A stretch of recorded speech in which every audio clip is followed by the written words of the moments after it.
Cette nuit a été historique pour le basket français avec la draft NBA qui a tenu toutes ses promesses. Juju, il en saute d'excitation. Ouais, c'est totalement dingue. Historique, comme tu l'as dit, pour la France, on le rappelle. Après Wemby l'an dernier, Zaccharie Rizaché est devenu le second Français numéro 1 de la draft NBA. Le meilleur jeune de l'Eurocoupe et de Betclic Elite a été sélectionné par les Hawks d'Atlanta. Quelques minutes après Rizaché, c'est Alexandre Sarr qui a été appelé par le patron de la NBA, Adam Silver, le pivot qui jouait en Australie, a été drafté par les Wizards de Washington en 2e position. Jamais un pays hors USA n'avait placé 2 joueurs aux 2 premières places d'une draft NBA. Et puis la 6e place pour Tidiane Salin, l'ailier de Cholet, rejoint les Charlotte Hornets. Et ça aussi, c'est historique. Jamais on avait eu 3 représentants dans le top 10, hormis les Américains, mais c'est incroyable. Alors là, on est fiers. Hein. Là, on fait les coqs. Là, on n'est pas peu fiers, les tricolores. Et on va appeler quelqu'un qui est spécialiste en la matière, évidemment. C'est Erwan à votre retraite, notre journaliste First Team, qui a passé sa nuit devant la draft et qui a passé sa journée avec les Bleus. Qui peut nous rejoindre. Marseillaise, Erwan. Et qui a passé la dernière demi-heure allongé dans le canapé. Bah oui, pour récupérer une sieste. Faut bien ronquer hein, pour être bon à l'antenne. Bon, Erwan, c'est du jamais vu. Même si on s'y attendait, il y a de quoi être fier. Quoi. Comment tu as réagi quand tu as assisté à ça en direct, j'imagine? Bah, on va presque commencer à s'y habituer. Après Victor Wembanyama l'année dernière numéro 1, on se souvient que Bilal aussi avait été dans le top 10. Là, on fait 3 jeunes Français donc dans le top 10. Ça prouve déjà que la France produit des athlètes de très haut niveau. Il y a beaucoup de fils d'eux aussi. On pense notamment donc à Zaccharie Rizaché, qui est le fils de Stéphane Rizaché, médaillé d'argent aux Jeux Olympiques à Sydney. Donc voilà, non, mais quand on est fan de basket et quand on est français, en ce moment, on vit des bons moments. On va revoir et renommer les 3, si jamais vous vous en souvenez pas, vous allez en entendre parler. Zaccharie Rizaché, donc, qui passe de Bourg-en-Bresse à Atlanta, le choix numéro 1. On a les photos. Alexandre Sarr, donc numéro 2 de la draft, qui passe de Perth en Australie à Washington. Et le 3e, c'est Tidiane Salin. Tidiane Salin. Ah, Tidiane. Ah oui, c'est à cause de Tidiane. Voilà, excuse-moi, Tid. Pas le même physique. Hein. No offense, je sais que tu cours 11 km par jour, mais là, au bout d'un moment, frérot. Ouais, j'ai 30 cm de moins, je pense, que notre ami. Tidiane Salin qui passe de Cholet vers les Charlotte Hornets. Les voilà les 3. Déjà, Pierre Bouby, un point look. Je suis un peu déçu. Quand on a vu Ryan Rupert hier, on s'est dit, c'est le défilé de mode. Là, c'était soft. Encore. Ouais, Alexandre Sarr qui fait un petit truc sympa. Après, le reste, c'est vrai qu'on dirait un vendeur de voitures Rizaché. Attention, quand même, il est très grand. Non, mais il est très jeune aussi. Je suis un papy, moi, par rapport à lui. Non, mais bon, ouais, ils sont dans leur truc. On va surveiller de près. Et il faut miser sur qui, sur ces 3-là? Il faut miser sur tout le monde. Il n'y en a pas qu'un qui va réussir. Aujourd'hui, ils sont draftés haut, donc ça veut dire que c'est des équipes, des franchises NBA qui les veulent et qui vont devoir les développer. C'est surtout ça qui est intéressant quand on drafte quelqu'un. Souvent, quand on draft aussi haut, c'est qu'on croit en ces projets-là. La particularité de cette draft, c'est qu'il n'y avait pas réellement de joueurs, ce qu'on appelle NBA ready, pour être un numéro 1. Okay. C'est-à-dire un joueur qui va mettre 20 points et donnez-moi les clés d'une équipe. Voilà, ça ne sera pas le cas pour Zaccharie Rizaché, ce ne sera pas le cas pour Alex Sarr non plus, ce ne sera pas le cas pour Tidiane Salin. Mais par contre, ils arrivent chacun dans des projets où il va falloir les développer et ils vont avoir du temps de jeu. C'est quand même ça le plus important NBA, c'est de mettre les pieds sur un terrain, c'est de prendre des minutes. Moi, j'ai une question, Erwan, par rapport à Rizaché, justement. Non. Quoi? Non, je rigole plus. D'accord, okay. Pas de problème. Non, il a 19 ans, mais j'ai l'impression qu'il n'est pas encore formé, même physiquement. Il est frêle, il est grand, il est adroit, il est agile, mais on connaît la NBA, on sait, tu as des monstres, enfin je veux dire, c'est des tanks, hein, les mecs. Donc est-ce que tu penses qu'il a encore une marge de progression justement physiquement pour se développer encore un peu plus? On disait pareil de Wemby, non? Alors, mais Wemby, c'est un peu plus compliqué, il fait 7m12. Non, mais je vais casser un petit peu un lieu commun qu'on peut avoir sur la NBA, c'est que les mecs sont tous des monstres. Mine de rien, depuis une petite dizaine d'années, et LeBron James en est l'exemple parfait, les joueurs se sont affinés. C'est plus les buffs qu'on pouvait avoir dans les années 90-2000 avec qui avaient des troncs ou qui ressemblaient plus à des Shaquille O'Neal et tout, mais voilà. LeBron James. Les joueurs se sont affinés. Et pour Zaccharie, mine de rien, il s'est épaissi au fur et à mesure de la saison. Je peux te garantir que pour l'avoir vu en vrai, oui, il est filiforme, mais ça reste quand même déjà quelqu'un qui a un corps NBA. C'est un très fort défenseur. Élite pour moi déjà en NBA, ça peut être un des tout meilleurs défenseurs NBA dès ses premières saisons. C'est un shooter très fiable, donc déjà, ne serait-ce que sur ce registre-là, il peut pour moi déjà jouer 10-15 ans NBA. Maintenant, d'un numéro 1, on va en attendre autre chose. que simplement défendre et mettre des tirs à 3 points. On va écouter Victor Wembanyama dans un instant très important parce que lui, il est passé par là et tu as pu le rencontrer ce matin. Mais Juju, il y a de quoi être fier cette année pour les Bleus. Bah oui, on parle de Wemby justement, il a été rookie de l'année, Victor Wembanyama, pourtant avec une franchise un peu catastrophique, on se l'est bien farci cette saison. Le défenseur de l'année, c'est aussi un Français, Rudy Gobert, et puis ses 2 premiers choix de draft, Zachary Rizaché, Alexandre Sarr. La France est le 3e pays le plus représenté en NBA. Erwan, il y a une vraie hype en ce moment autour du basket français en NBA. En fait, on a beaucoup de très bons résultats chez les jeunes. On a beaucoup de très bons résultats chez les jeunes et c'est en train de payer avec la draft. Alors après, je te dis, l'INSEP bosse bien. Il y a beaucoup de joueurs aussi qui sont partis. Alexandre Sarr, par exemple, était parti jeune au Real Madrid, puis après dans la ligue Overtime aux États-Unis pour finalement cette année aller du côté de l'Australie l'année de la draft. Donc ces Français-là, que ça soit qui restent dans le jargon du basket français ou qu'ils aillent à l'étranger, on a quand même un vrai savoir-faire depuis maintenant pas mal d'années.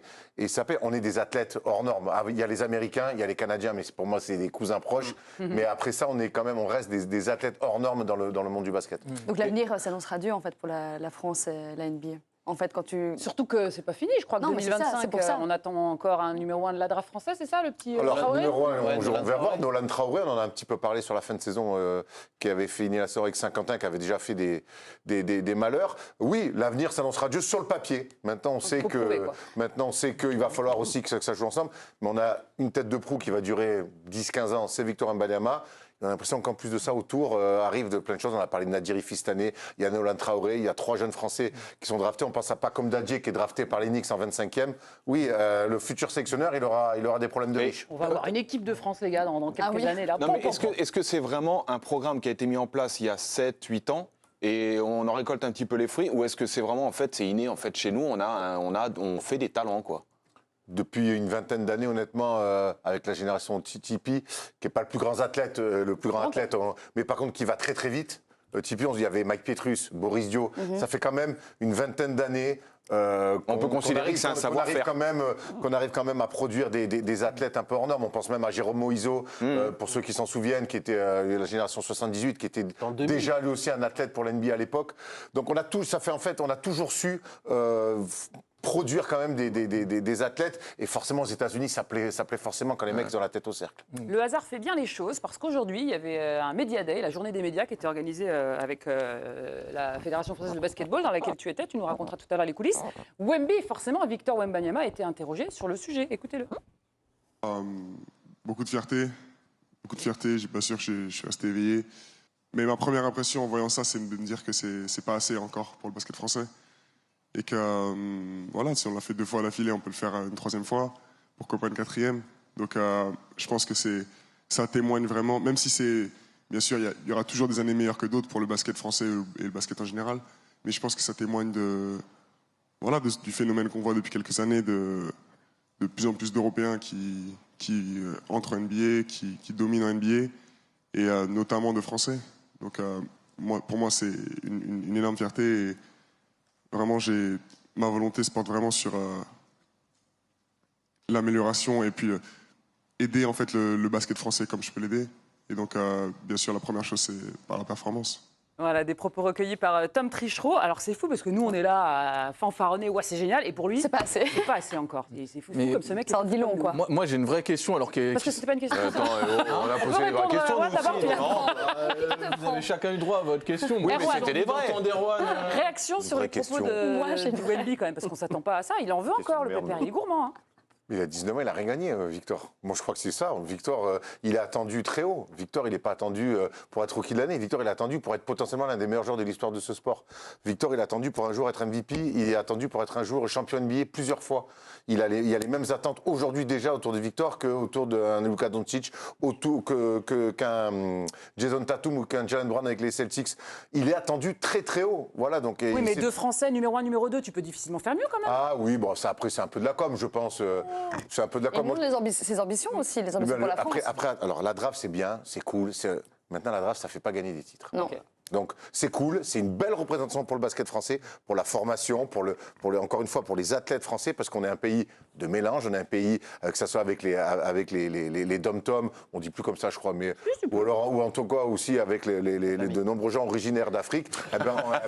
On est un pays qui se mélange énormément et aujourd'hui, ça offre ça. Et tant mieux pour le sport français. Je crois qu'on a une vraie bonne question qui vient de Tigani. Dis donc. Comme toujours. Ou pas d'ailleurs. Mais justement, Wemby en parle dans son interview. On sent que la culture du basket français, elle évolue. Plus d'exigence, peut-être plus d'excellence, de plus en plus de talent. Mais il y a le rayonnement. Mais est-ce que le fait que ces très jeunes joueurs partent de plus en plus tôt trouver leur cadre d'expression ailleurs, est-ce que ça témoigne pas un peu d'un retard structurel du basket français par rapport au talent qu'on a? C'est quand même le deuxième sport collectif qui a le plus de licenciés derrière le foot en France. Il y a une culture avec les playgrounds, etc. Donc il y a du talent. Va au but. En gros, est-ce qu'on n'a pas des athlètes qui sont plus forts que notre basket? Tu vois ce que je veux dire ou pas? Je vois ce que tu veux dire. Je pense à l'INSEP qui est censé être la maison. La formation d'excellence. Elle a pris un petit coup dans l'aile ces dernières années. Par exemple, la Tidjane Salin formée à Cholet. Là, pour le coup, Zachary Rizaché formé à l'Asvel, parti donc à Bourg cette année pour avoir des responsabilités. Victor, c'est un pur produit français. Nolan Traoré, la bonne nouvelle, c'est qu'il va rester dans le championnat de France. Aujourd'hui, on arrive avec notre championnat à garder nos meilleurs prospects. Oui, il y a certaines exceptions. Alexandre Sarr est parti d'abord au Real, ensuite en Australie. Il y a d'autres exceptions parce que c'est vrai que et puis maintenant la NCAA qui peut payer des joueurs va essayer aussi d'attirer les joueurs. Mais je trouve que ces dernières années, on a quand même réussi à garder nos meilleures pépites. Les derniers numéros 1 de la draft, ça a donné quoi, Juju? Alors, il y a des réussites, il y a des joueurs pour qui c'est un peu mitigé, mais il y a pas mal de All-Star. Vous allez le voir. Ben Simmons, lui, a été All-Star. Paulo Banchero, également All-Star, lui qui a été drafté en 2022. Vous le voyez, il est en bas à droite, à côté de Wemby. Anthony Edwards, c'est une vraie star aujourd'hui de la Ligue. Et Zion Williamson, c'était annoncé comme une superstar. Il a été beaucoup blessé, mais lui aussi, il a déjà été All-Star. Finalement, Erwan, c'est vrai qu'être numéro 1 de la draft, ça ne te promet pas non plus un avenir ultra radieux. Là, les derniers exemples sont plutôt concluants, ça reste de très bons joueurs, mais ça ne veut pas dire qu'ils vont être des superstars sur le long terme. Sur le papier, être drafté numéro 1, les attentes sont énormes. Les attentes sont énormes. Et là, de tous les joueurs que tu viens de citer, c'est vrai qu'il ne sait pas faire offense à Zachary Rizaché. Et je pense que lui et son entourage le savent. Il n'appartient pas pour l'instant à cette caste-là. Il n'empêche qu'aux États-Unis, eux... Ils n'en ont rien à faire de ça. Ouais. Donc, au sorti, il va falloir, je pense aussi que les Hawks le protègent beaucoup, Zachary Rizaché. On va voir ce qui va se passer. Est-ce que Trae Young, la star de cette équipe-là, va partir? Est-ce qu'il va jouer à côté d'une star qui va pouvoir prendre un petit peu plus les critiques? Ou est-ce qu'il va se retrouver un petit peu seul sur un projet? On va lui dire tous les soirs, tiens, mets-nous 20 points par match. Si tu ne mets pas 20 points, on va te tomber dessus. C'est un peu le risque par moment. Donc, j'espère qu'aujourd'hui, en 2024, on sait mieux gérer ça. On se souvient notamment de Anthony Bennett, qui avait été un numéro 1 le Canadien, qui avait été un numéro 1 de draft par défaut de la part de Cleveland. Il a complètement explosé en vol. Ah oui, il a jamais réussi à faire carrière. Il a même fini en Europe et dans des petits clubs et aujourd'hui il a complètement disparu. Donc il va falloir le protéger. Mais on sait que c'est une draft où il n'y avait pas de grands noms qui sortaient du lot. Tous les mecs que tu as cités, on savait qu'ils allaient être numéro 1 là. Okay. Là, c'est pas le cas. Je pense que les gens le savent. Maintenant, le public, on va voir comment ils vont réagir. Mais il va falloir quelque part le protéger et lui laisser un petit peu de temps à Zachary aussi. Ça, c'était pour le côté draft. On profite de ta présence parce que, donc, on vous l'a dit tout à l'heure, il y avait une journée de médias aujourd'hui du côté des Bleus du basket. Tu nous racontes un petit peu les coulisses, comment ça s'est passé et à quoi ça servait cette belle journée?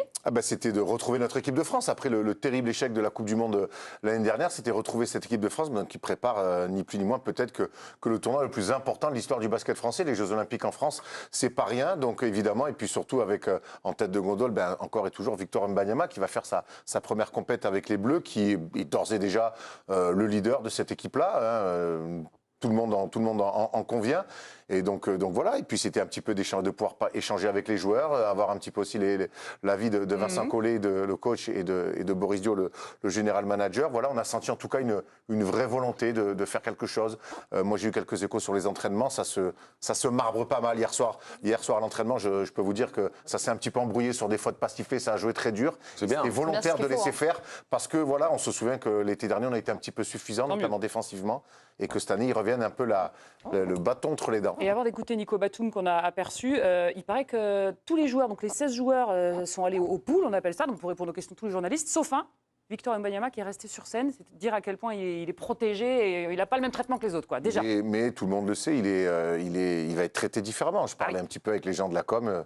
Enfin, à côté d'un Batum, d'un Gobert et de monstres du basket, quoi. Mais il est déjà au-dessus. Dans le, je parle même Incroyable. dans le basket, dans ce qu'il fait, mais tout le monde en convient. Il n'y a pas de guerre d'ego avec Victor Wembanyama. Tout le monde déjà. Moi hier, j'ai eu la chance de parler avec Gershon Yabusele, qui est un cadre de l'équipe de France depuis les Jeux Olympiques et au Real Madrid, il m'a dit, mais Victor, c'est Victor, qu'est-ce que tu veux qu'on fasse? Il est déjà au-dessus. Donc c'est un être. C'est un être. Vu le patron de l'équipe? Il le dira, lui, il ne le dira jamais comme ça, mais c'est comme ça que ça va. C'est comme ça que ça va se passer. C'est comme quand Kylian Mbappé arrive en équipe de France en 2018 pour la Coupe du Monde. Il y a lui et les autres, quoi, clairement. Voilà. On a écouté Victor tout à l'heure, je vous propose d'écouter maintenant Nicolas Batum et Andrew Albissi au micro de Pepper Erwan. C'est parti. Bon, l'excitation est là, c'est vrai. Maintenant, on doit faire abstraction de tout ça, parce que maintenant, tu es vraiment en train de vif du sujet niveau travail et se focaliser sur le boulot avant tout.